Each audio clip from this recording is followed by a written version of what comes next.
Hey guys, this is 𝐓𝐸 with another tutorial whether how you can remove or disable the checkbox on selected items, not just from your desktop icons, but also from everywhere whatever you select on your system. Like here you can see, when I select an item or more than one items on desktop, a checkbox appears on every selected item. It also appears when I select anything from anywhere else on my system. So to remove it, click on this drop down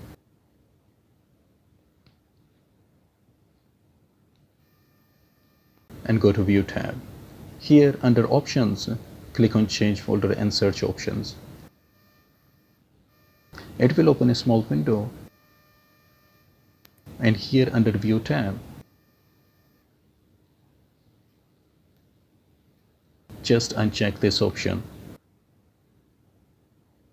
and then click on Apply and then OK.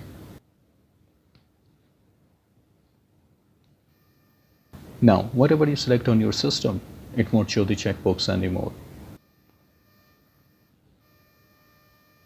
And this is how you can remove the checkbox from selected items from your system. And if you have stayed this far, please consider supporting by liking, subscribing, and sharing your thoughts in the comment section. And I hope this will be helpful for someone out there. And thanks for watching.